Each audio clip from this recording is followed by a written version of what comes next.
Ignition sequence starts. 6, 5, 4, 3, 2, 1, 0. Liftoff. We have a liftoff.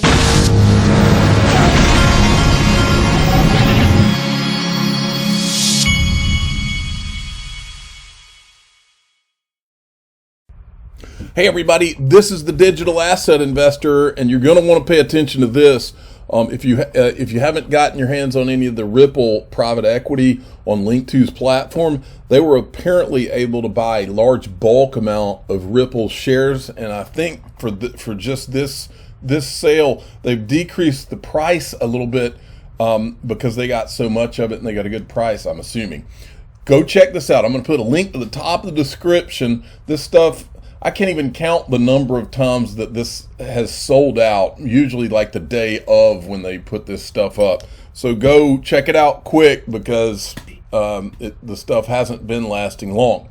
Let's check in with the official cool guy of the Digital Asset Investor channel. It's important to note that in times like these, when the markets pull back, notice his demeanor. Notice how cool he is. If you can put this and put it in a bottle, this swagger, it will do you well in your life, especially you young people. How's my fam doing today, baby? Watching that blood, watching that liquidity dry up. The scams are being revealed. Regulations are inbound. The Grim Reaper. Follow your heart, follow your intuition, and follow your fellow soldiers in the XRP army, baby, because we know what's coming. 99% of tokens will cease to exist. BG. You know what that is, folks? Not only is that a man with confidence, not only is that a man with swagger that if you put it in a bottle, you could sell it, but that's a man who did not invest more than he could afford to lose. And if I was a betting man, which I kind of am, I would say he's got stuff on the sidelines so he can buy dips because he did do it the right way.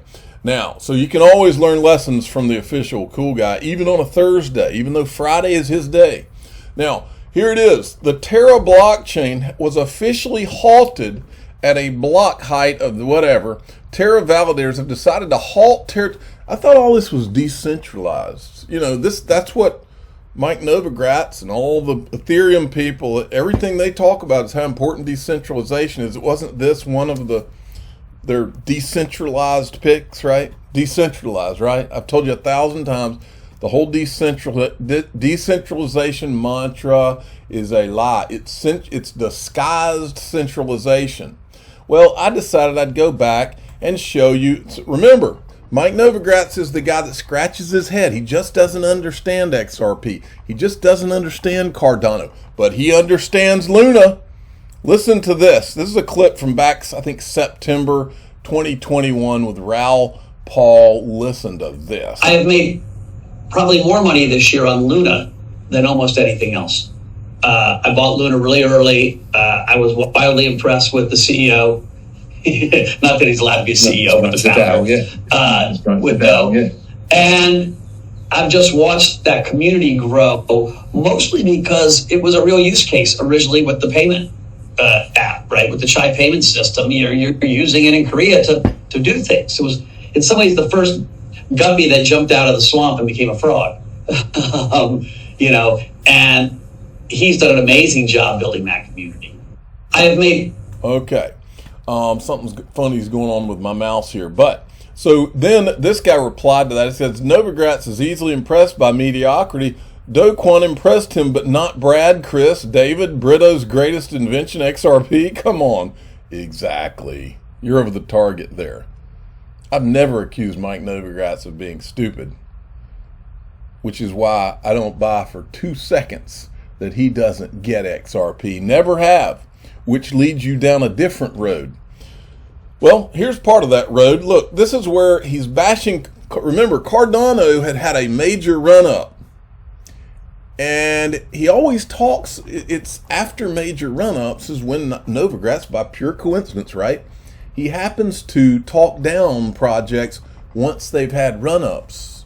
You have to wonder why, right? He did it with XRP, bragged about being short. bragged about, and here he's not one time, but he took multiple shots. I remember it on Twitter at Cardano after Cardano had taken, and he was scratching his head. I just don't get it. Just kept saying, I just don't get it. Listen to this. But look, he does get Luna, but he doesn't get Cardano, and he doesn't get XRP, but he gets Luna. And one of the things I've been just attacked online for recently was Cardano, right? I months ago said I don't understand why it's the third, highest market cap. I couldn't find developers in the communities that I talked to that were using it. It seemed like a ghost chain, but I was surprised by how fervent and angry their community was. I didn't get death threats, which I've gotten in the past, but I got all kinds of just, mockery, mean tweets. And then recently I did another tweet. That was a mistake. And 500. Now read this tweet right here. It says, I've learned one thing in the past 24 hours. Cardano has a passionate group of followers. I have no position and still think there are better level 1 alternative bets like Luna and Solana. Investors don't have to catch every trade, not wishing any ill will on the team. Why does he care? That's my question. I know he's short XRP. Was he short Cardano? That's the question, isn't it? Was he short Cardano? Why was he sending those tweets? That's what I want to know. Why does he care? Just keep longing Luna, right? That's where you made all your money, or most of your money in 2021, according to him. Listen to this. Brock Pierce weighs in on crypto on Terra. Listen to this. This is with Maria Bartiromo, who will not cover the Ripple case. Joining me right now is the chairman of the Bitcoin Foundation, Brock Pierce. Brock, it's great to have you this morning. I was thinking about you yesterday when all of this was happening. Can you walk us through what took place and how serious you see this decline in Terra? The decline looks more like a demolition at this point. Yeah. Terra's it's funny he says it's more like a demolition, because that was what I put in my title, Controlled Demolition, this morning. currency, otherwise known as Luna, has lost over 99% of its value. And that was the underlying asset that underpinned the price of the UST stablecoin. And so when the Luna coin lost all of its value, the asset that effectively underpinned the UST stablecoin lost its backing. And so that's why we've seen the stablecoin bounce back a little bit in hopes of recovery, drop, and it may be Okay, that's enough of that. I want you to hear the 4-minute mark when Maria Bartiromo starts talking about the Coinbase fears. Folks, listen to me close. This is a constant drumbeat that's going on now. Listen to me close. Listen very closely to what she's saying. Future.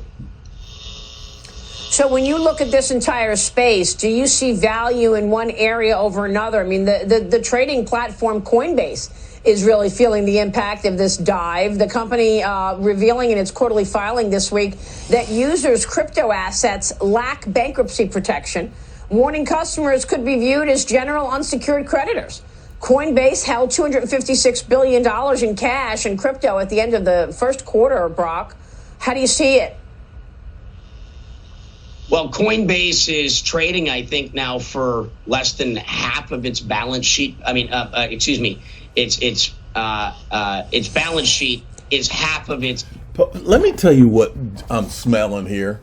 Now, if you remember when Coinbase went public, Gary Gensler is there to hand this industry off to Wall Street and the old school guys, the JP Morgans, Goldman Sachs. That's very clear at this point.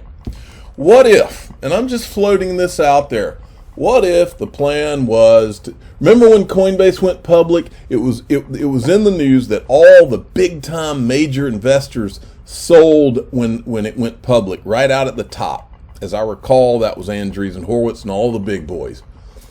What if their plan all along was to let all those guys make their money right on the front end when it went public, and then pull these kind of shenanigans and divert all the money to the big boys who are there with their custody ready, the JP Morgans and the Goldman Sachs with open arms. Okay, Gary. Then in comes Gary as they're all floating all this fear of Coinbase, because everybody's going to look at Coinbase and say, well, if I can't store my stuff safely there on Coinbase, then where could I store it?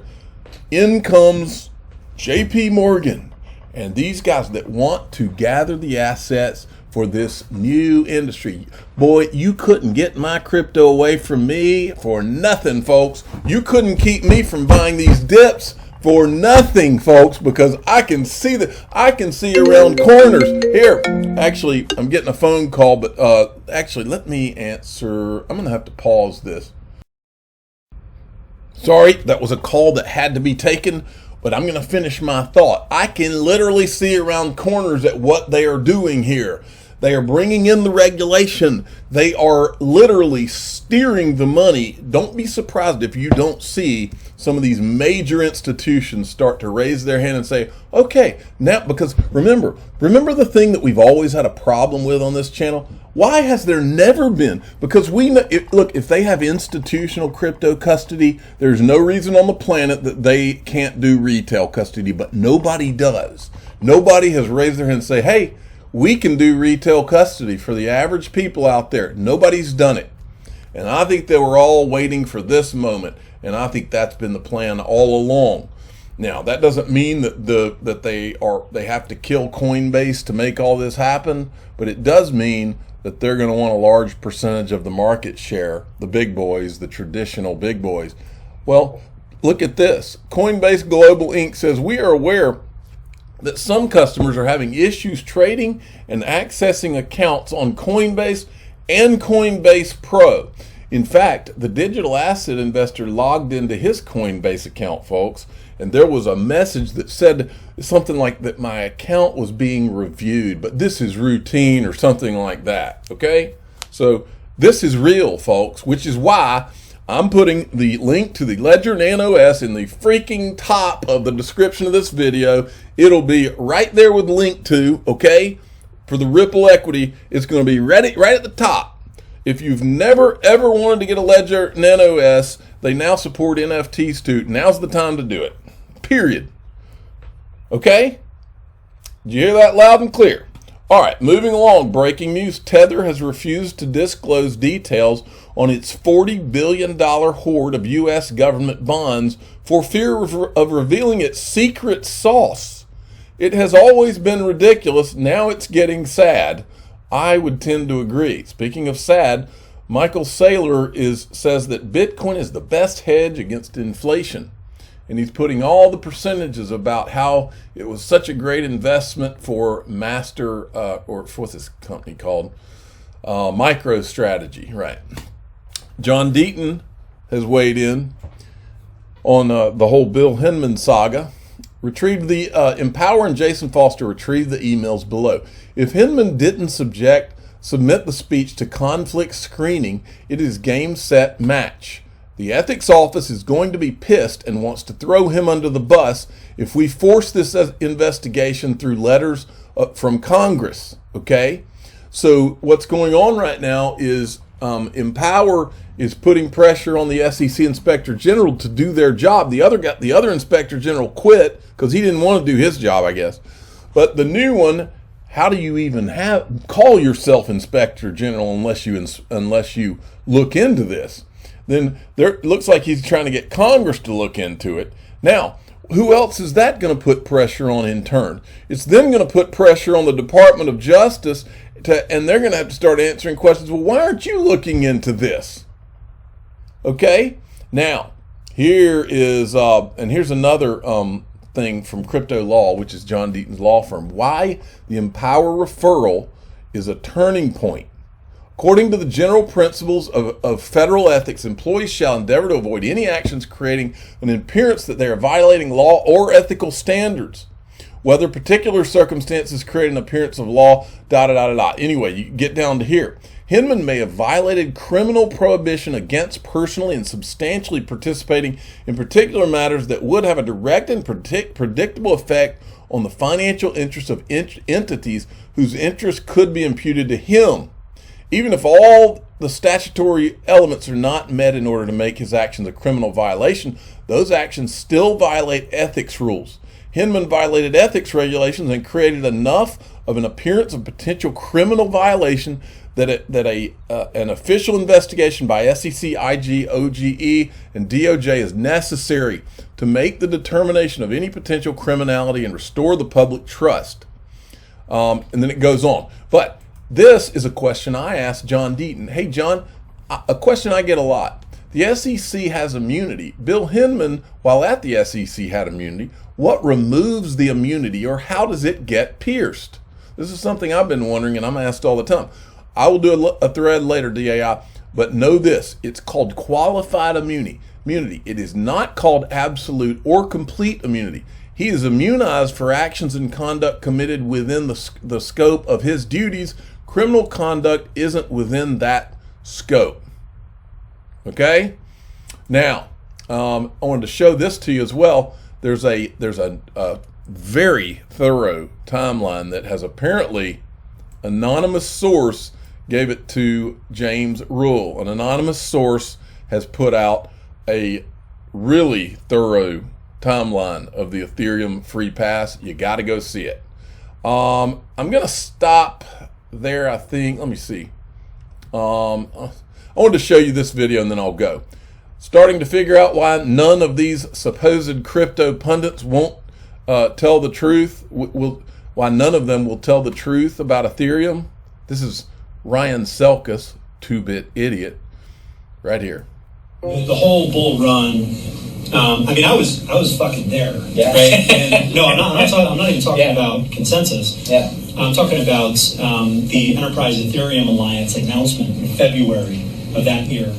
That to me was like the start of the bull run, because everybody that was in that room just kind of looked at each other. They're like, pretty much every major company is here. This is going to be big for Ethereum. I bought Ether. I kind of stayed away from it. I bought Ether at that event. It went up like 75%. And then it just slowly started taking up. So this was in February of 2017. And what was... And the Enterprise Ethereum Alliance was an initiative that was spearheaded by Consensus, and basically getting, a private implementation of Ethereum that some of the big corporates could work with. Amber Balday from JP Morgan was very closely involved, and that became the Quorum project. But there was a lot of enterprise interest, at least in experimenting with some of these private chains using Ethereum smart contracts and similar logic. But it was a tremendous group of people that came together, and ostensibly the EEA was about bridging the public-private blockchain divide, which people might not remember, but for a couple of years during the kind of bear market, everything became like, oh, blockchain, not Bitcoin, right? And in many respects, I think like the EEA kind of brought things back a little bit. I'm the digital asset investor. I'm not an investment advisor. This is for entertainment purposes only. Please subscribe, hit the like button, and tell your friends and family, for crying out loud. These things aren't expensive. I've got a link in the top of the description of this video, and I've got several of these things, and I store my XRP on these things, and trust me, gives you a lot of peace of mind. Check it out, Ledger Nano.